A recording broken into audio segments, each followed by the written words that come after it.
is Isaac Morehouse. Welcome to the podcast where we discuss education, entrepreneurship, big ideas, how to put them into practice in the real world, and above all, how to live free. Today's episode is sponsored by FEE, the Foundation for Economic Education. The most common response from students after a FEE seminar is, why haven't I heard about these ideas before?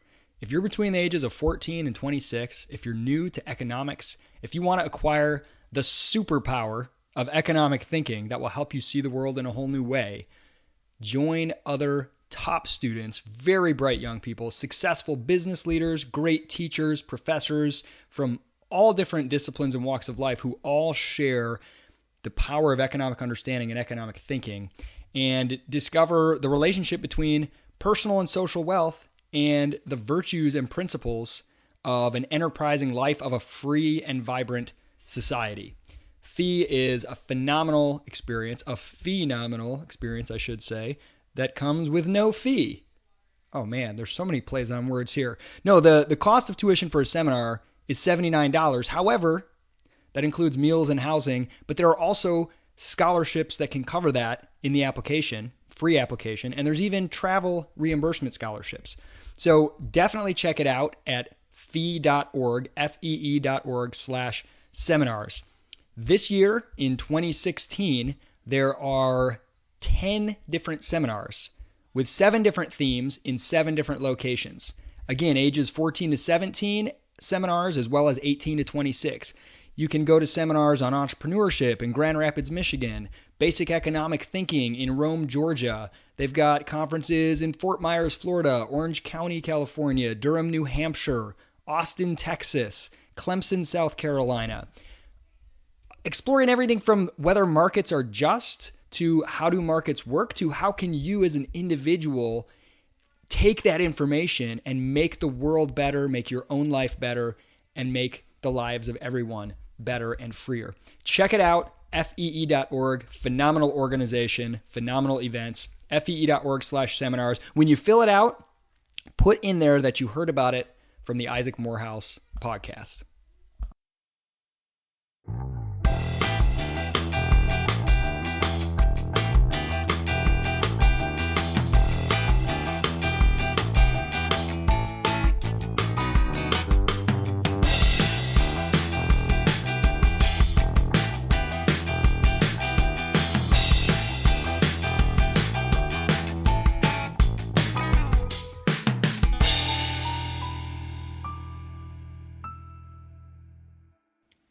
I am joined today by Joe Sanok, who is a longtime friend of mine. Joe is a counselor, but he is not just a counselor. It's way more meta than that. He is a counselor to counselors. He has a consulting business where he helps counselors launch and run and grow their own private practices. And Joe, to me, I still affectionately think of him as Axl Rose because that was his nickname when we had a band together because, you know, he was always showing up late and passing out after. No, none of that stuff is true, but that's what we called him. Joe, great to talk to you again. Isaac, awesome to be on your podcast. So, congratulations, by the way, on your podcast, which is Practice of the Practice is the name of it.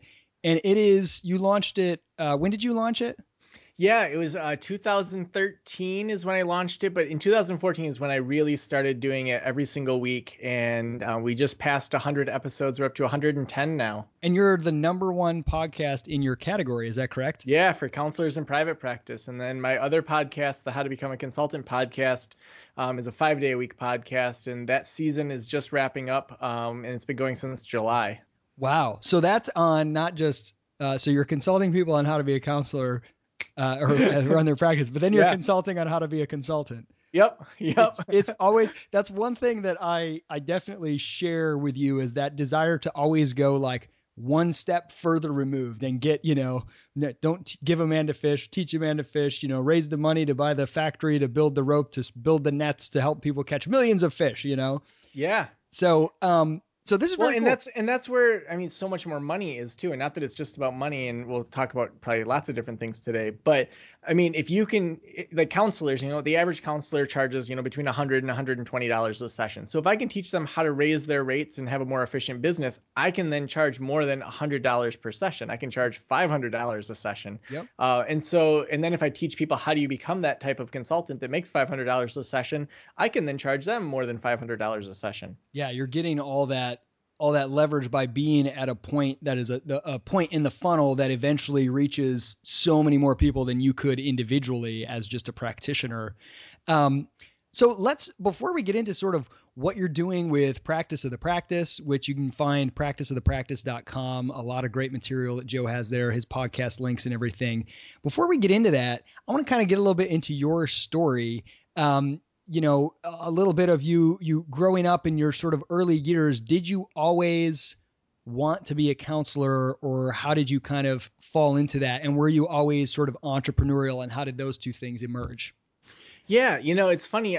When I look back, I don't think of myself as being very entrepreneurial. I mean, I had a Kool-Aid stand when I was 5 years old, but I employed like the whole neighborhood. And like now that I think about it, I'm like, I already had my little pyramid scheme like going at that point. But like I always wanted to be a counselor and do psychology. My dad's a school psychologist. I knew I didn't want to do school psychology. I wanted to do more kind of individual counseling, but I always knew I wanted kind of a unique bend on it. Like, I always thought of like backpacking counseling. I ended up launching a sailing program where we did counseling on a sailboat. But when it came to business, like 19-year-old self is like laughing at me right now because I sold Kirby vacuum cleaners like door to door a summer before like college. And it was terrible. Like I sold 2.5 vacuum cleaners and I just how do you sell half of a vacuum cleaner? Well, okay, so I sold one to my parents and then I sold one to my parents' friends, and then I'm like going door to door and getting rejected, and I'm like, this is so lonely selling vacuum cleaners by yourself. So I got a friend of mine and I was like, do you want to just go sell vacuum cleaners with me? And she's like, what? And I'm like, I'll give you half the cut. Like you're just like getting paid to hang out with me. She's like, okay. And so we sold a vacuum cleaner like together, and like I worked on this like husband and she worked on the wife, and it like so we got. So you are an entrepreneur. You're always pulling people into your schemes, You're casting a vision and getting people to work around it. So you did not think of yourself as Mr. Businessman. No, I thought that's what selling was. I thought it was selling a product that you hated and like using psychology to make people. That literally sucks. It sucked. It sucked so hard. It was the best sucking vacuum cleaner on the market. So you can guess. Anyway, so yeah, like that's what I thought business was. And then, whenever I met business students, they were always these like frat boys that were like, I'm going to make so much money. It's going to be killer. And I'm like, I don't want to be you at all. Like, this is terrible. And so that was like what I thought business was. And so then to now be teaching people about business, but getting to do it in a way that I find really authentic and life-giving and matches my own personal moral compass, like it's incredible, because I had always thought, okay, I'm a counselor, I'm only going to make 30, 40 grand a year. And that is not the case anymore. That, it's funny when we first met and you were in college and you lived in this house with like 4 or 5 other guys, and it was a very kind of artistic house. Everybody was sort of into music and pottery and art, and you would have these art auctions. You were always doing like, fundraisers for different charities and things. You were involved in a lot of different groups and activities, but everyone in this house had like a bit of a sort of hippie-ish, like back to the earth aesthetic. And I sort of saw you that way too, but all your housemates, they were like Joe, they called you Alex Keaton, right?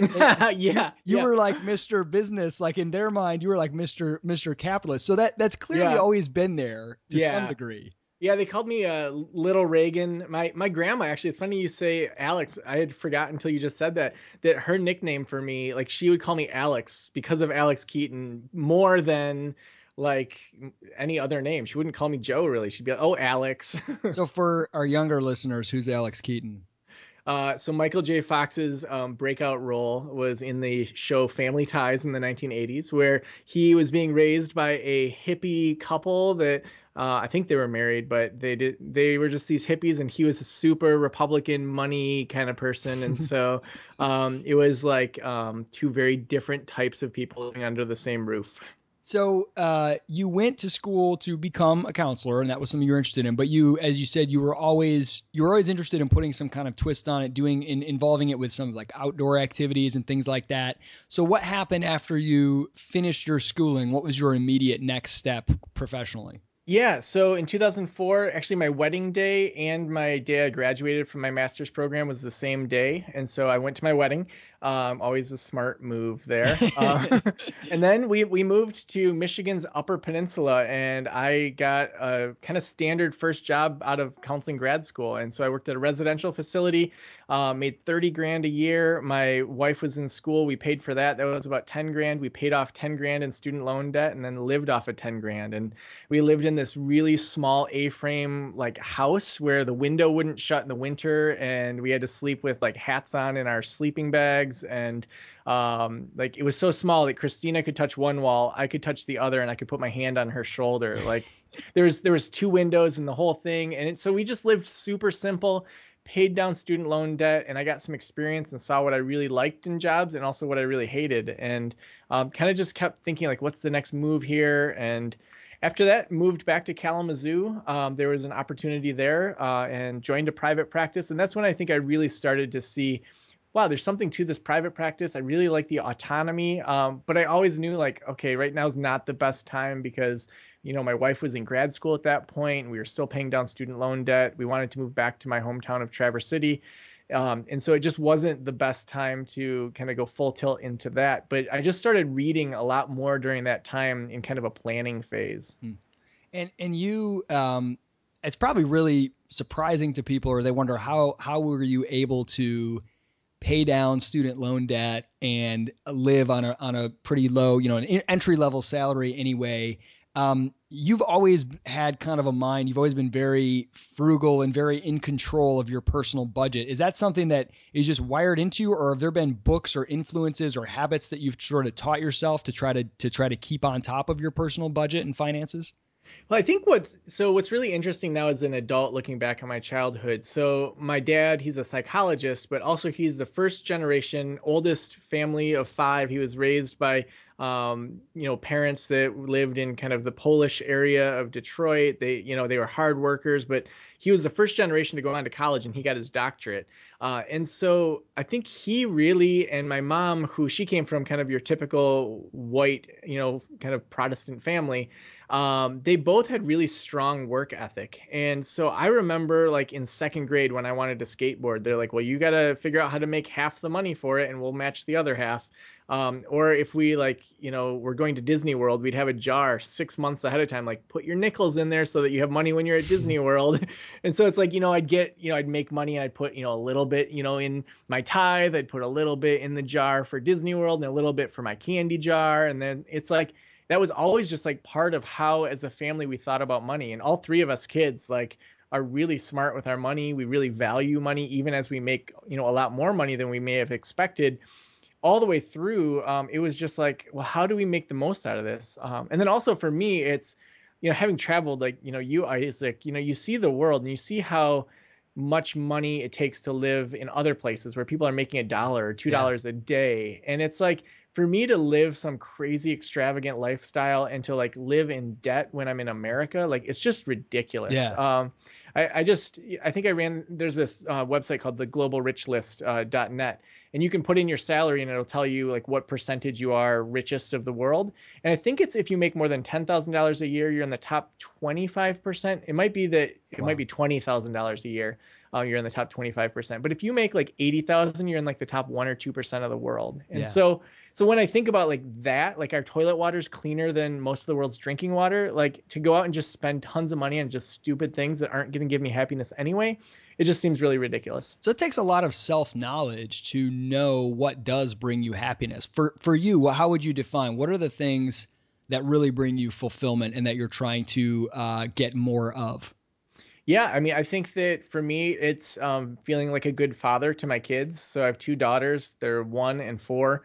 And so like last night, My daughter and I were playing a game, and I read them books every night, and I try to be home as early as possible, and kind of block out time for my family. My relationship with my wife is super important, and relationship with friends and family. But then also now having autonomy in being able to increase my own income and affect the world positively. I mean, I just made a video for people that are in grad school and what they can be doing during grad school to help launch their private practice. And to think about all these grad students that when I was in grad school, like you never even thought about like, well, how do I launch a private practice? And now to be creating tools that helps them genuinely improve their life, but then is also going to make me money. It's like, it's mind blowing that I can do something that I absolutely love and that I can be making, such an impact on my financial bottom line too.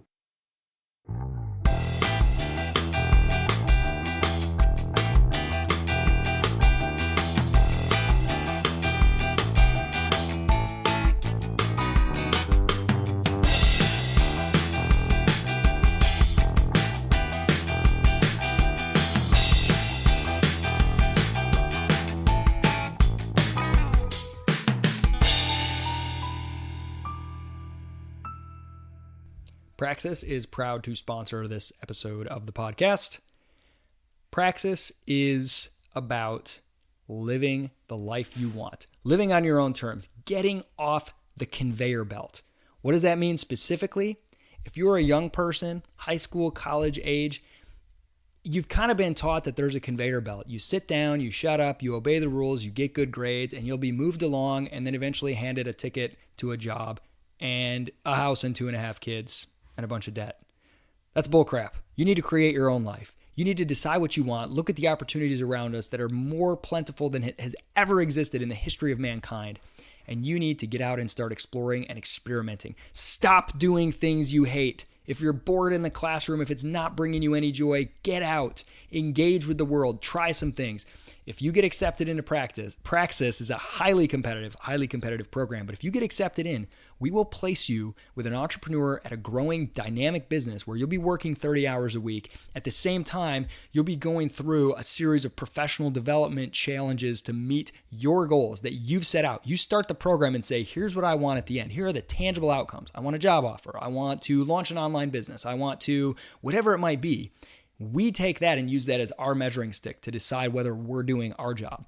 Our advisors work with you to reach those goals. They help you, they push you, they challenge you like a fitness trainer would. But ultimately, you're the one in the driver's seat. We provide you with an amazing curriculum, resources on everything from liberal arts topics like economics and history to business, entrepreneurship, life skills, and digital branding, building a website. It is intense, but it will change your life. DiscoverPraxis.com. Check it out.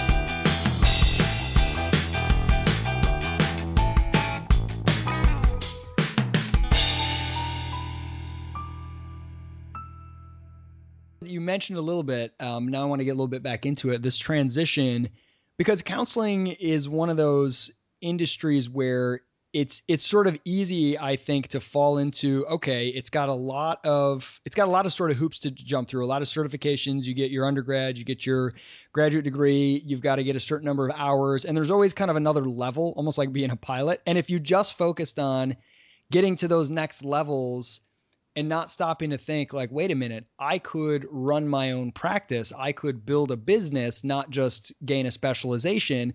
What was that transition like for you? And when did you first realize it for yourself and then realize that you could help others see that same thing? Yeah, so I'd say that for me, there was two really big shifts for me. So when we moved back to Traverse City in 2009, I knew I wanted to move my private practice up here, and it was just going to be a side gig to like finish paying off student loans. So in the counseling world, if you want to take insurance, you have to get on what's called an insurance panel. And so like if you have health insurance, you have like preferred network providers that your insurance will cover at a higher percentage typically than out of network providers. So I was looking into that, but all of the networks were closed, which at the time I'm like, are you serious? Like I'm not going to get any clients if people just have to pay out of pocket, but I still want to open this. So I opened it up. But what I did is I looked at what's the average private pay rate for counseling, and I dropped it by $10. So it was $80 per session, started at $70 a session. And then about 6 months later, I was full enough that I was like, I had a waiting list and enough money was coming in, and I was hanging out with my brother, who's a business consultant. And I said, Pete, isn't it awesome? Like I have a waiting list. This is great. And he's like, what? Why is that awesome? And I was like, well, because I'm so busy. He said, well, so when people call for counseling, like, do they want to wait like 2 months for that? And I'm like, well, no. And he's like, well, then raise your rates. I'm like, that's just ridiculous. That's supply and demand. I know, that's just using people. And he goes, why is that using people? Like, okay, if someone said, Joe, do you have room to see me 45 minutes a week for $1,000? Would you make room for them? And I'm like, well, yeah. And he's like, well, what about $500? I'm like, yeah. He's like, so it's not an ethical thing because you do it if they paid you enough. It's a how much are you charging thing. So I raised my rates to $120 like overnight. And at that point, the rates were still at $80 per session. So now I'm like $40 above the average counselor being new to town. Was that scary? It was, but then I got more clients. And then my wife got pregnant and she's like, you got to be home more. And I'm like, oh, but I'm full. So I raised my rates again to $150. And I got more full. And then I just kept raising my rates. And what's great about that is I show up to those sessions and I am more than happy to show up for the kind of money that I would get paid. And the people, they come into it ready to work. Because if someone's got to shell out that kind of money or they're tapping into their health savings account, there's a level of commitment there that's different than if their employer or their insurance is just paying for counseling. That concept of skin in the game has been so valuable to me. I was talking to a executive coach, somebody that works with CEOs and things and tries to help them improve their performance. And it's sort of a business focused version of what you're doing for people individually. And he works with these executives and he says his process is he only wants to work with people who are fully committed to doing this. And so he says, my rate for a year is $50,000. You pay me $50,000 upfront, non-refundable. You cut me a check today. And he said, I don't do that because I just want to have the money all at once. I could spread it out. I could do all these different things. I could charge less. He said, I do it because that is the way that I filter the clients that I want to work with and who are at the level of commitment necessary. Once they've cut that check, they're all in and they're totally committed. And that's an extreme example, but I think that concept of skin in the game is really valuable. And I imagine for you too, knowing that someone is paying you not $70 or $80, but $150 plus for that session, you feel like, okay, I really got to bring it. I can't just sort of ever mail it in. Not that you would before, but I think it maybe sharpens your awareness in some senses. Well, yeah, I mean, and then you have to provide over-the-top customer service. And so like my average consulting with people to meet with me once a month is $500. Or, I have people that are paying, $1,300 a month to meet twice, and then they get a couple of e-products. And so what happens is I have to like 100% show up to that consulting or to the counseling sessions. I need to be looking for how do I add value. So for example, I wrote a book called Mental Wellness Parenting, and I give that away to my clients. And so it doesn't cost much to print your own book and to show your expertise, but all the things that in parenting I was like repeating over and over, I'm just like, here, let me give you this, read the book. It's going to save you like 3 sessions of time if you just do the activities in here. They're like, whoa, he just sped us up by a month by giving me a book, and I got a book, and he wrote a book. Oh my gosh. So there's all these things that if you demonstrate your expertise and then mix that with teaching other people how to speed up their process, they are going to be willing to then pay for that speed. So you sort of realize the opportunity for yourself to do private practice, not just as something on the side, but to really build this into a thriving business. At what point did you say, wait a minute, there's all these counselors out there who are good at what they do, but they don't realize that they could be valuing their time higher. They could be getting more return. They could be launching their own practice or growing it. When did you decide to launch Practice of the Practice and start consulting others? Yeah, so in 2012, I was listening to this podcast. It's the Smart Passive Income podcast with Pat Flynn, and he talks a lot about building income that's not based on hourly exchanges. And I was thinking like, there's not really a way to do that in the counseling world that felt really ethical for me. And so I thought, well, what if I just start blogging about marketing and what I'm learning in private practice? And really it was like just to start a platform. The website was ugly and I didn't do much research on like whether there was a market or not, which actually I would actually encourage people to do just a little bit of research, but don't over research, because I think I would have been intimidated by all the consultants. Yeah, that you'll there feel are like, out there. oh, I can't create something because someone's created something similar. It's a Right. very, yeah. Because like I look now and I'm like, wow, there are so many consultants helping counselors. Like, what was I thinking? Well, and a lot of their websites look the same. The products they offer the same. And because I like didn't know better, I launched a podcast because there was like hardly anybody that had podcasts about counseling. So I'm like, well, I might as well launch one. And I really enjoy art. And so a lot of my YouTube videos are more artistic, or I have icons and, eye-catching graphics that just don't look like the average consultants.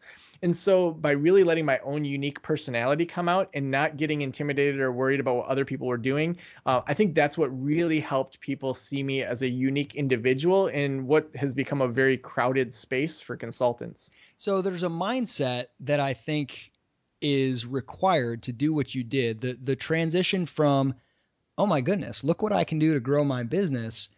It requires I don't know, I would call it a paradigm of plenty, a non-threatening, a non-zero sum mindset to say, I want to help other people do this. Because immediately a lot of people would think, great, I have the secret to how to grow my private practice. I don't want any other private practices because they're all competitors. I don't want them to know how to do this. But I think to be able to say, no, this is an opportunity to help them grow as well, and to not see it as a zero sum, like someone else's gain is your loss. Are you just naturally wired that way, or is that something that you've sort of learned?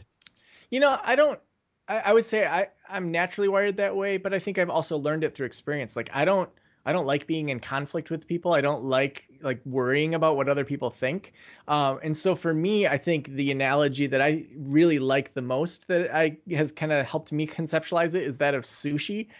So I was thinking probably 2 or 3 years ago about how do I frame this out? And so I've used the example of sushi quite a few times. Like you think about any American town. So Traverse City, Michigan, it's this small town in northern Michigan. If you had come here 10 years ago and wanted sushi, you'd go to probably some random Chinese restaurant. It would probably have sat there for a while. You might have got sick from the sushi. It wasn't that great. And so imagine there was someone new that was like, I'm not going to collaborate with that sushi place and blah, blah, blah. What's happened, though, is that when people started tasting good sushi, they wanted more of it. So there became more exposure as people wanted it. And so now any small town in America, probably any grocery store in America, has someone making sushi there. If those initial sushi owners had said, there's only room for one sushi hut here in Traverse City, they would have missed out on, hey, if you expose people to the deliciousness of sushi, there's going to be more people that want sushi. And then we can all have sushi huts. So for me, I think counseling is that way. I think consulting is that way, where if you just collaborate with people, if you help them meet their goals, it's so much easier to reach your own goals, because then you've got a network that expands beyond just your own abilities, but then goes into people that you're collaborating with's abilities. Yeah. And the beautiful thing too is, all the people you're working with, they all have something unique that they bring to the table. And if one of them is doing something really unique and even different from what you have done, and they start to grow and excel, you are not threatened by that. You're actually a part of it. And you get to be like, yeah, that's awesome. I'm on the same team as this person. You get to benefit from everyone else's growth and progress as well. So, okay, you launched Practice of the Practice. What was it? 3 years ago, 2 years ago? Yeah. So the website launched in 2012, and then the podcast launched in 2013. And initially, I remember a couple years ago looking at the website, and we had chatted a little bit. Do you still do this? I remember it was really interesting. I've never seen anyone do this before. Very, very transparent. You were posting your monthly income statements. Is that right? And as a way to show people how you've grown your practice and things. What made you decide to do that? So actually, Pat Flynn from smartpassiveincome.com does that. And I thought, well, that's a really great way to teach what's working and also be transparent. So there was that side of it. But then also the side that counselors never talk about money. They feel guilty about money. They feel guilty about raising people's rates. They have this mindset that if you raise like your rates, then somehow you're like Ebenezer Scrooge. Like there's no way to make money and be an ethical person. And I'm like, that is a bunch of junk. And so I wanted to just like attack it head on. And so, yeah, I still post my monthly income every single month. In about a week here, you'll see November's. It was a 28 grand month. So every month has gone up. I think I broke $10,000 a month it was I think April of 2014. When I first started reporting it, I was making about $1,000 a month. And so my first $20,000 month was June of 2015. And then I've stayed right around the $20,000 to $30,000 a month range. And I imagine that's something that you like. What did your readers, your listeners, is that something that a lot of people have said, hey, I love that you do this? Yeah, it's one of the most popular categories on the blog. Starting a private practice is probably the most popular because that's why people are there. And then everybody's curious about how much I make. And so it's right there. That's really cool. So would you say practice of the practice, what's the primary goal or the value it brings? Is it primarily helping people launch one for the first time? Yeah, so there's kind of three buckets that I put people in. So 51% of my audience are starting or launching a private practice. I just did a survey about a month ago, which I would definitely, if you're in any space where you're engaging with an audience, do a survey to try to start to categorize your folks. So I have an email list that's aimed at starting a private practice, and there's an automated sequence they go through for that that leads into a members newsletter that's $17. And so I acquire most people through different ads or blog posts, and they get on that for 50 cents or so is my acquisition cost. And then, people will convert that way. And then the next bucket is then growing a private practice. So people that, they maybe have one or two people that work for them, or they want to start to add people. They're pretty full, but they want to kind of go to that next level. And then the kind of third bucket is learning how to become a consultant. And so the consultant school is launching in January. I've got that cohort set up. So it's people that have kind of outgrown their practice. They're ready to add kind of those bigger bucks, and they want to scale some things, maybe make an e-course. I've got one lady that she's doing like dating coaching and does evaluations of people's like eHarmony profiles, things like that. But then she also does like larger scale kind of coaching. A number of different kind of people that are doing consulting. So it's kind of like three buckets, but 51% of my audience is like brand new, wants to launch a counseling private practice. Okay. And you've had Practice of the Practice in addition to the web content and the podcast. You had an event, a conference. Is that an annual thing? Yeah, so we launched the Most Awesome Conference in May of 2015, and so it's limited to 35 people. We rent this giant house in La Jolla, California. We have food trucks pulling each day to feed people. We have poolside massage. We have sponsors. Our swag bag alone is usually worth over $500. And then we have really individualized marketing, consulting, business growth. And then we have time to break out of those sessions and actually get things done. Because we were all just sick of going to conferences and you have this big long to-do list, but you had no time to like work on it. Or to have speakers that they come and they speak for 90 minutes and then they just like disappear. So all the speakers have to stick around for the full 3 days so that you can catch them in line at the food truck and say, hey, I have a question about this. Like, what should I do here? And then let's pull out your computer and talk about like, how do we optimize your website better? And let's get it done right now. And yeah, it was huge for all four of our careers to just kind of get to that level of putting on our own conference. And that will be repeated, you think? Yeah. So we're selling tickets right now for the Most Awesome Conference over at mostawesomeconference.com. It's great for anyone that wants to learn business growth. It's all around kind of therapy and private practices, but honestly, we had people in other healthcare fields like occupational therapists, massage therapists, acupuncturists that all came out to it also. Yeah. So, you've done something so fascinating specifically because of the industry that you're in by turning it into more than just you as a specialist providing a service, by being able to sort of increase the value of your time and, as you said, sort of get more of that passive income, but then to move into the consulting realm and to turn this into an entrepreneurial venture.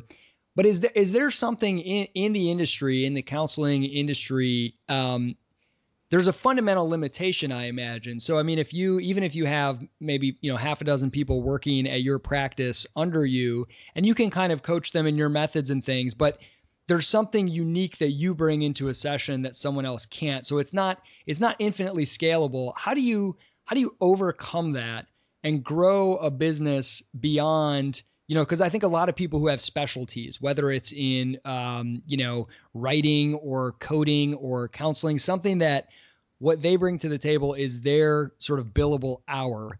How do you grow that so that it goes beyond you? So that if you never did another session again, your private practice could still grow? Because that seems like a real challenge when you do bring something unique. What are sort of your thoughts and advice for that? People who struggle with thinking about how to overcome that.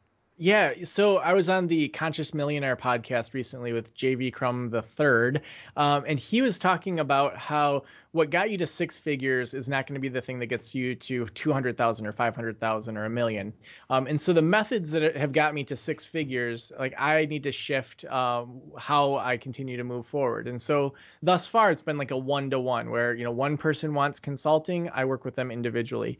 Kind of the next step for me would be one-to-many. So creating mastermind groups, creating things like the consultant school, creating more automated group communities where my actual time is less, but then the value is just so big that people don't really care that I just show up for 1 hour a week.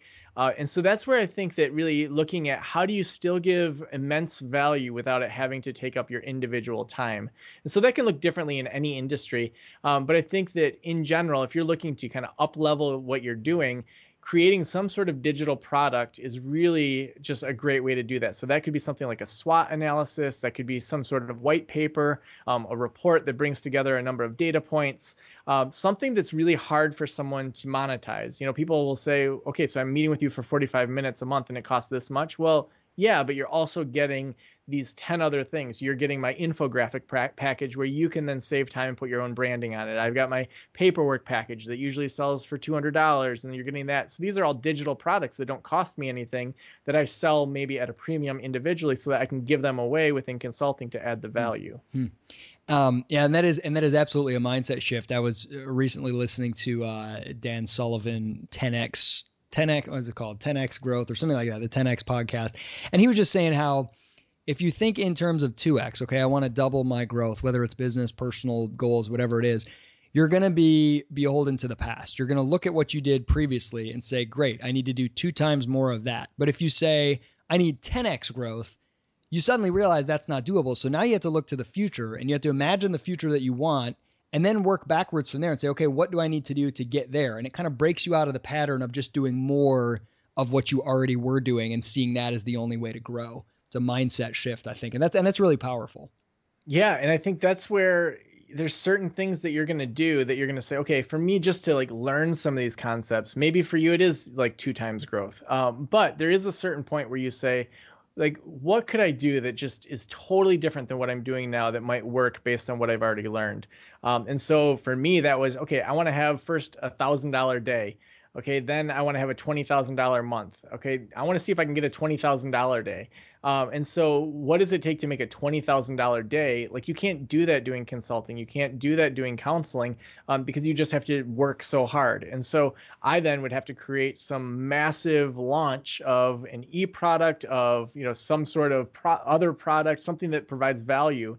If I can get 20 people to each give me $1,000 on one day, okay, so then I work backward from there. What's something that someone would pay $1,000 for? Well, let me think through. Okay, there's these things that might be beneficial to a private practice. Maybe it's that I have to start thinking outside of private practice clinicians. So yeah, I totally agree with that mindset shift. So what do you think is the biggest thing that keeps people who want to, because not everyone wants to. Let's get that straight. I don't think everybody wants to, or everyone's going to be happy as sort of an entrepreneur. And I don't at all think that everyone has to go that route. But those who say, okay, maybe I want to launch my private practice, or maybe it's in a different field. I want to not just work for someone doing this, do it on my own. What's the biggest hurdle, the biggest obstacle that you see with people who come to you and say, I want to launch a private practice? Is there a common 1 or 2 things that you say this is always the hurdle they need to smash through? I would say almost always, and I would say this is actually outside of just private practices. I would say with almost everyone that I consult with, whether they're counselors or they're doing something else, it's the being paralyzed by perfection. And so you think about when we're in college or in grad school or going through something like Praxis, we put in like all this work into our projects, into our papers. We don't turn in a paper till it's, quote, polished. If you have that perfectionistic mindset in the work world, in the business world, in the blogging world, in the product world, you are not going to be able to make progress nearly as quickly as if you say, okay, I'm going to get stuff out there and then I'm going to change it as I go.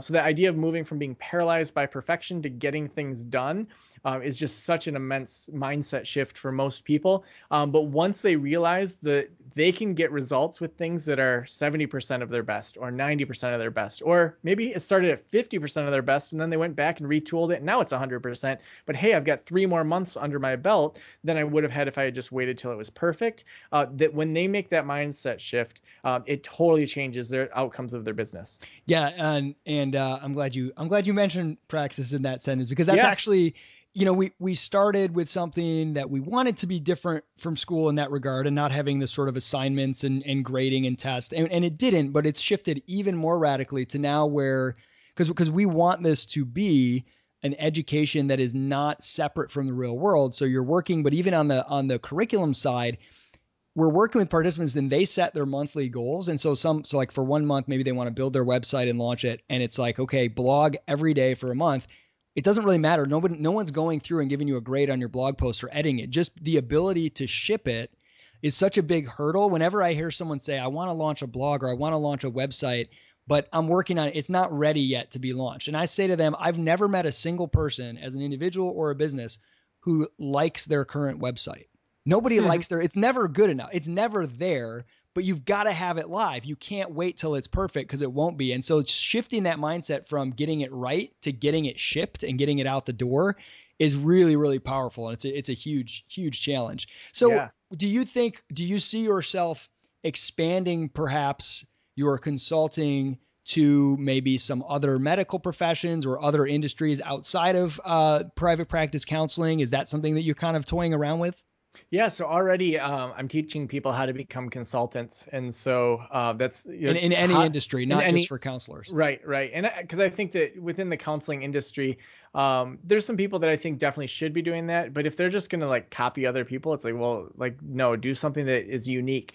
So I think that anyone has skills that make them unique that you could frame as a consultant, and doing that is not very hard. And people can easily start to increase their income in that way. I don't know if this is a good time to give something free to your audience. Yes, I was going to ask. Well, what? So I have this e-course that I used to sell that I want to give to your audience. It's called Moving from Being Paralyzed by Perfection to Getting Things Done. So it's a 19-minute video with a 19-page download that takes you through 3 exercises that get you going. I actually walk through my old website and how ugly it was and talk about kind of the results I got, even though it was a really ugly website. So I use my own just kind of self-deprecating conversation to show you just, okay, so I had a really crappy website. Like, I still was able to get things done. I still was able to launch a podcast. And I walk you through some very clear strategies to kind of start to overcome that. What's the best way that I can share that with the listeners? Sure. It would be just the link practiceofthepractice.com/perfection. All right. I will put that in the show notes as well. Perfection. Got it. That's great. So what is in the next, let's say just the next year, what are your next goals or big activities that are coming up? Sure. So I would say my biggest activity is the consultant school. That's going to be launching in January. And so I've got the cohort that's going to be in a mastermind group. And then I still have some spots that are open for people that just want to do kind of the e-course side of it. So that's in January. And then really it's refining what I'm doing. And so throughout kind of the first Q1, Q2, I'm going to be creating tons more content for that 51%, for that percent that is starting a private practice and growing one. So I'm planning out an e-course that's going to be just for launching a private practice that really is able to help them structure it out, and that hopefully is at a reasonable entry point, but then also I can make some money on. I'm going to give you 2 quick hit questions to wrap up. You ready? All right. I'm ready. Right. So I'm going to give them to you at the same time, and you can answer in your preferred order. Question 1 is, what is your absolute favorite thing that you do of all the things that you do? And are you sort of working to do more of that? And then question 2 is, give us a book or a podcast or a piece of content that you have really enjoyed that you think listeners, even if they're not in the counseling world, might enjoy. Okay. So for the work question, is that professionally or anything? Really anything. Okay. I mean, honestly, like I used to love just being out in public with people all the time and super extroverted. I love just going home and playing with my girls and like weird how that sitting happens? around in my pajamas. Like, so, like I feel like such a slacker, but I mean, I go so full tilt during the day, and talk to so many people that at the end of the day, I just want to like snuggle with my 4-year-old and 1-year-old and like catch up with my wife and then like tuck them into bed. Like, so that's like my favorite thing in the world.